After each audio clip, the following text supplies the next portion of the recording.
because we need something. Friends, connection, intellectual stimulation, spiritual enrichment, social activities, community. We come risking who we are for what we yet can be. That means each of us comes as imperfect human beings, trusting that at times we're all going to stumble, make mistakes, get on one another's nerves, and still find ways to respect one another and to remain in community together. A. Powell Davies commented on our human propensity to create crisis where there might be harmony, dissension where there might be understanding. He wrote, "The years of all of us are short, our lives precarious, our days and nights go hurrying on, and there is scarcely time to do the little that we might. Yet we find time for bitterness, for petty treason and evasion. What can we do to stretch our hearts enough to lose their littleness? Here we are, all of us, all upon this planet, bound together in a common destiny, living our lives between the briefness of the daylight and the dark. Kindred in this, each lighted by the same precarious, flickering flame of life. How does it happen that we are not kindred in all things else? How strange and foolish are these walls of separation that divide us." A. Powell Davies. And yet, this is not who we think we are, nor what we in our hearts wish for ourselves. Therefore, each of us must look at ourselves and others with humility.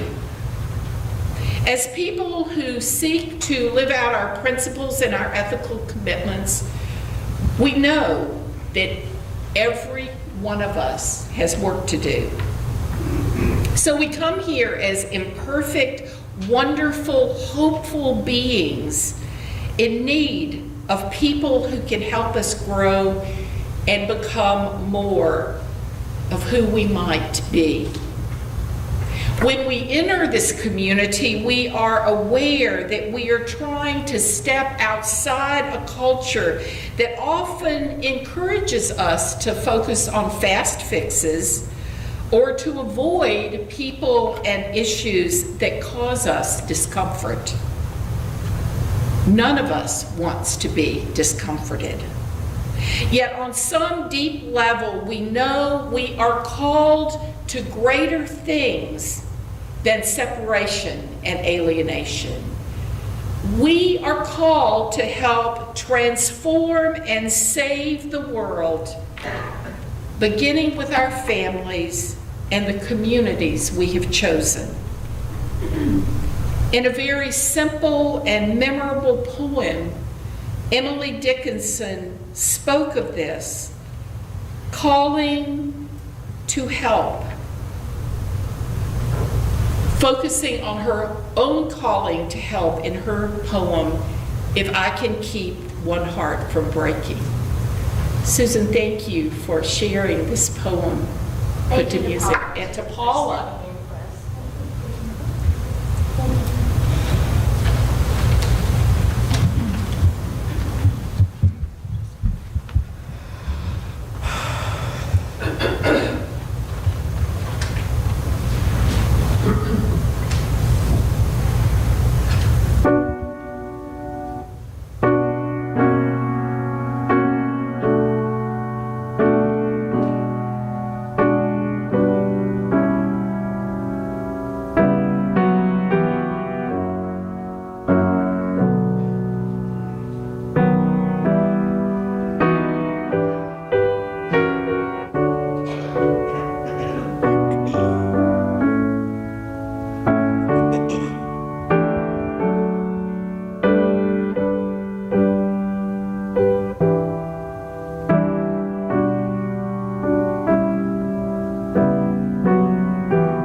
stop one heart from breaking. I shall not live in vain. If I can ease one life the aching, or cool one pain, or help one fainting robin unto his nest again, I shall not live in vain.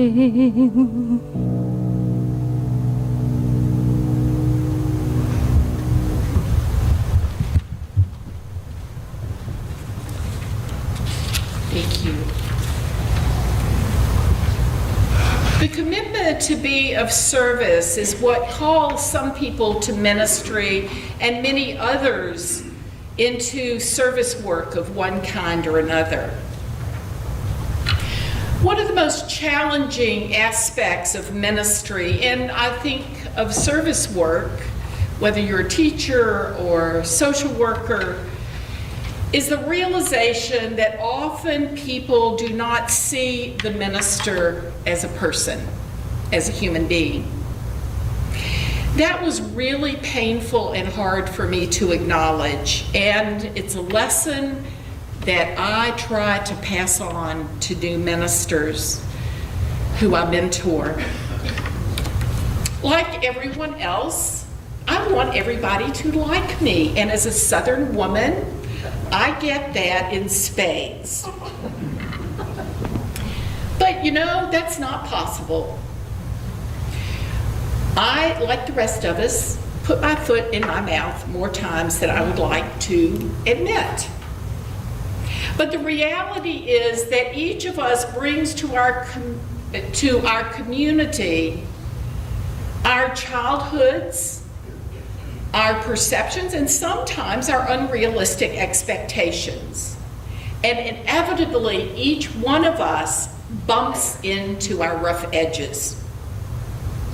We ministers are human beings trying to do our best to focus on the highest good for every person in our congregation.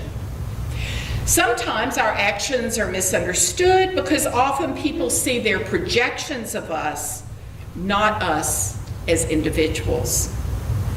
I remember the first Sunday I was here, I said that I would make mistakes. And it was appropriate that I said that because during the reading of the affirmation, John Keneally's grandson, because in my previous congregation we had the same affirmation with 2 words different. So as I was helping lead the affirmation, John Keneally's son said before all of y'all, "You didn't say that right." I figured it was better at that point to just confess that I would not be perfect.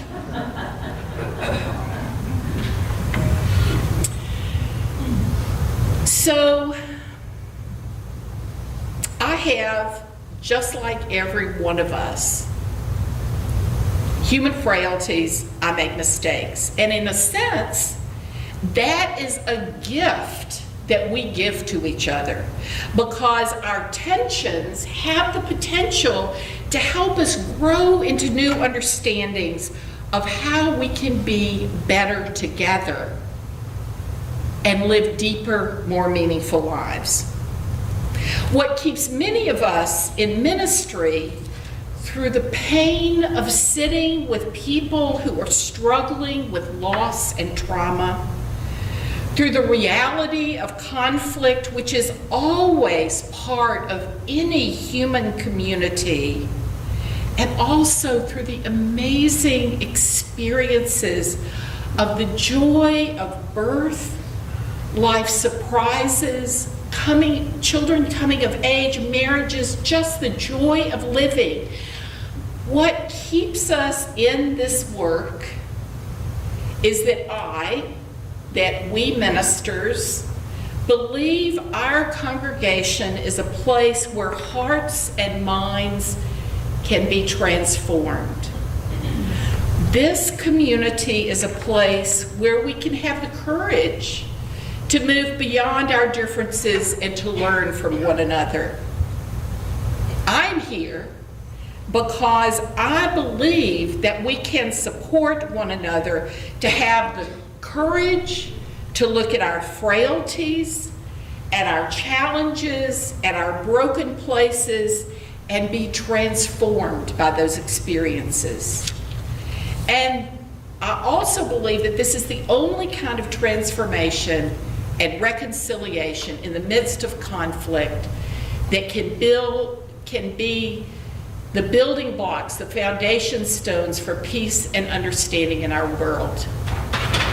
I know it sounds grandiose, but you know, a number of years ago, I remember planning a conference in Atlanta when I was the Middle East Peace Education Director for the American Friends Service Committee, and there was a huge conflict between the National Association of Arab Americans and the Anti-Defamation League over one of the speakers at a conference. I began our reconciliation meeting saying that if we could not find a peaceful solution in our Atlanta community, how could we possibly find peace and reconciliation in the world? Working through conflict and disagreement in a healthy way teaches us how to build bridges of reconciliation. Peace in the world begins, as Lao Tzu said, in the heart. In your heart and my heart, then it moves out into our families, our communities, our nation, and the world. That is why developing a process to resolve community conflict is so essential. We need to maintain the well-being of our community so that it can continue to be a place where each one of us can become a more self-actualized human being. Reconciliation is a key part of our work. It is presumed in our principles and purposes that reconciliation is essential. And that is the framework from which our board and committees have worked and from which our conflict resolution policies were created. There is a basic assumption that reconciliation is important for all of us. It is essential in healthy families, healthy communities, and goodness in our nation. We want to come together to heal our wounds and to begin again in love. I invite us to rise in body or spirit to sing hymn number 125, From the Crush of Wealth and Power.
Good morning. My name is Sarah McNeill, and I'm president-elect of this congregation. This is the first time that I have addressed the congregation, and I have a weighty task. I am to explain to you what is going on with the board and a few members and friends that has caused a great deal of concern of late. Last fall, the board passed a policy called Right Relations. You have all seen it by now. The policy was based on a model provided by the UUA. We have relied on their counsel throughout this process. The intent of the policy was to manage conflict or disagreement before it caused harm to our beloved community. It was to provide a path to reconciliation for anyone feeling let down by their tension within the community. Our good intentions did not have a successful outcome. The policy was not perfect. It didn't consider all the potential outcomes. Perhaps it wasn't perfectly aligned with the bylaws yet. Neither of those caused it to fail, however. It failed because after invitations from shared ministry and then right relations committees, the aggrieved parties refused to get together and reconcile. You can say that the invitation was flawed. You can say that the suggestion that their membership was at stake was too harsh. What you cannot say is that the wonderful members of shared ministry or right relations had any ill intentions. All of these individuals are pillars in this community. You know, the ones who actually hold up the community and support it. They did and do the hard work. They contribute and volunteer their time and energy and resources, even when it's hard and even when it's uncomfortable. Because they value the fellowship, they, like all members of the board, were surprised that anyone who valued the fellowship, who had the well-being of the fellowship in mind, would withdraw from committees, would stop coming to services, would stir up controversy by soliciting allies rather than just coming to the table to reconcile.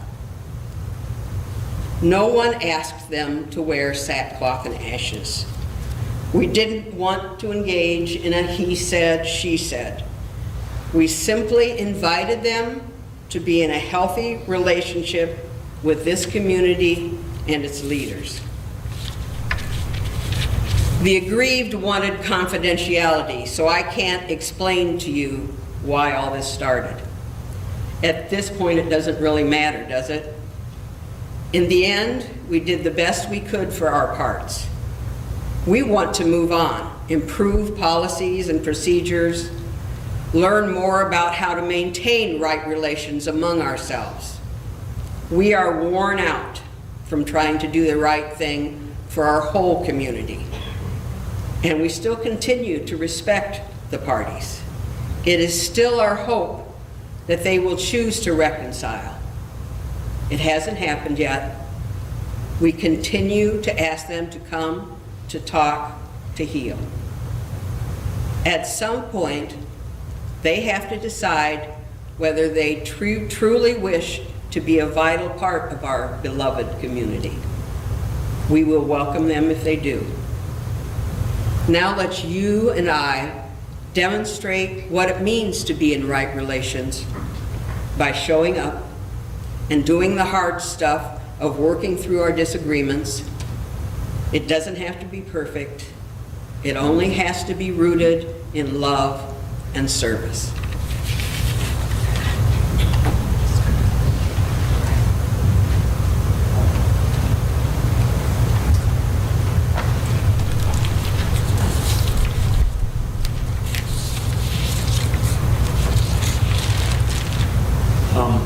Thank you. Sir. Conflict. I'm going to give a different view of conflict, more of a personal take on it, I guess. So to start off with, the idea is conflict is normal. Conflict exists all around us. It's in all our relationships, work relationships, personal relationships, etc. At a personal level, I have often mismanaged conflict. That's because I avoid it. I like life without conflict, etc. Okay, now,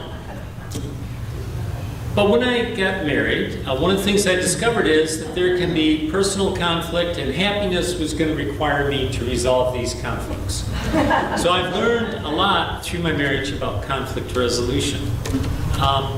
And one of the things that we did when I was first married, or maybe even prior to that, which is more than 34 years, that's why I don't quite have the sequence exact in this, is to come up with some standard ways or protocols of talking about it.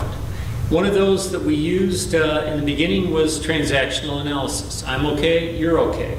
Was the premise at the start of the conversation versus I gotta win, right? The fight. Because if we get into I've gotta win, there's no winning, right? We both lose. Now, coming back to it, let's say you can take that same thing from a personal relationship of marriage and take it back into a work relationship. There's conflict at work all the time. You know, that's why most of us start thinking of retirement, actually. So, but the point is, how do we resolve this conflict? As a community, a work relationship, or a marriage, we've got to be able to resolve the conflict to go forward. So we have to reconcile not on what we want, but on what we need, right? Which means we've got to decide what do we need as a group. Now at work it's a little bit easier, right? Because you were hired, they told you what the organization wants, and that kind of becomes the common need. In marriage, the marriage vows in many ways are the covenant, right? That you're making, and that's what you want to drive forward. As a intentional organization such as UUFC, that's the role of the covenant. Okay? I mean that we will live together in peace, and then we have the 7 principles and respect each other. Okay, now, one of the things I usually do in conflict is walk away, which is not a bad first step, right? It's better to do that than escalate it immediately. You know, it keeps you out of traffic incidents, things along those lines. Okay, but if we want to continue a relationship, which I don't have to do with the driver who cut me off, if we want to continue a relationship, we got to come back to this, right? We've got to do it. So walking away then needs to be a time period in which you reflect and come up with just exactly this. Here's what I want, but what do I need? What do I need from the other person? So if I walk away and stay away, I'm in essence saying, I'm not going to have a relationship with you, right? That's the key thing. So walking away for a timeout is a good first step, so we don't escalate a conflict, but it doesn't resolve the conflict, right? That's the key thing here. Why would we want to be in a covenant, which is what we're saying here? And that's because I can think the only reason for me is because life is better. Right? Yes, does it work? Meeting with a lot of strangers, trying to work out through these conflicts? Yes, it is. But this effort makes life better for me and hopefully for other people in it. Now, one of the people that I work with constantly reminds me, whenever I grouse with her about how hard it is at work, is that if I'm having trouble with people, they are probably having trouble with me. And I should think about what it is I am doing to cause them problems. Because that in essence, to get along at work, get along in a relationship of marriage or a relationship here, all of us have to do more than 50% of the work, right? Or at least we have to perceive it. I know that since I teach statistics sometimes, it doesn't quite work out mathematically, but we have to be perceiving that we're doing more of the work. And so one of the rules getting back to marriage, that we first came up with, I'm okay, you're okay, but it's also, we got to forget about the past. You cannot dredge up what happened 3 years ago, 4 years ago, et cetera, right? Otherwise, it just gets to be long, long, long. And we have to do the same here at UUFC. We've got to say, okay, and that's what, as a board, that's what we're trying to do. We're trying to say, let's forget the past. Let's start over. Every day we are starting over. And we want to move on with this. So stockpiling's has got to stop. Okay, we are here at UUFC, a lot of our relationships are volunteer relationships, right? We are working together to try to create and maintain the community. That does not mean just because we're all volunteers, we're all happy volunteers, right? Because we're working with people and all of a sudden, I mean, it may seem trivial, but we want to arrange the chairs differently than someone else wants to arrange them. Somebody moved the chairs without telling us. I mean, so we end up with these things kind of stockpiling or, you know, getting up there. So one thing that's necessary, and going back to I'm okay, you're okay type thing, is that's a protocol for bringing up these little nuisances and irritations before they become real conflict. It's a protocol for saying, hey, I've got an issue. You know, not about you, but about this. I really prefer this. You don't seem to be treating me correctly. And that is not unusual. So last night I went to Google and I typed in conflict resolution procedures. There's a lot of words. First, when you get to conflict resolution, there's a whole menu that comes up, right? And then you pick one, and you can see there's consulting firms helping organizations with it galore. That's the first 10 or 15, right? They'll do that for a fee. And you work your way down, and there's a lot more, which tells us a couple things. One is conflict's endemic in the world, right? Not that that's new. But two, people want to resolve it, right? Just like we do. And three, that if we've got a procedure, a protocol, that's going to help us. Now, for me, having a way of addressing somebody makes it easier for me to not walk away and to say, hey, I've got an issue with this, right? Because this is our agreed upon protocol for doing it. Okay, now agreeing on a protocol, in theory, is easy. In practice, as a board, it's taken us quite a bit of time to come with consensus. We have conflict about how to deal with the conflict. Okay, so what we need is help, we need space, but it's to come to a consensus about what the best approach is, on how to do that. So the idea is that organizations that have a standard conflict protocol for resolving it, for having that conversation, bringing up the issues. One is we don't have these festering sores out there that grow up to volcanoes, right? That we're taking care of them immediately. Okay, so why are we doing this work?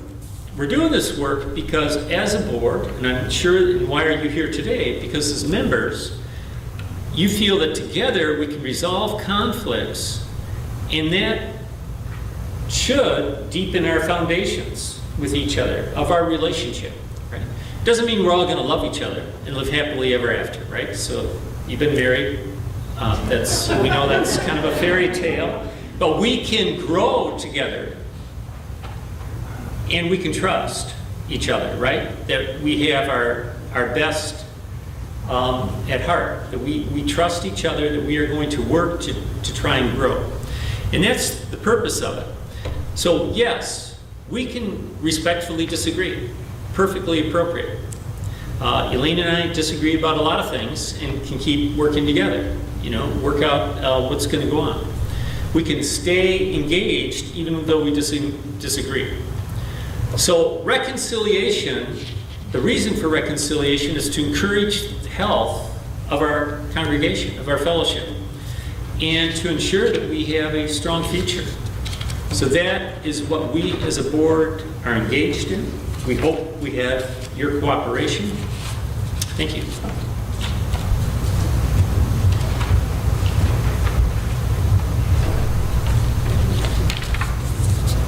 We're going to conclude with a reading by Liz James.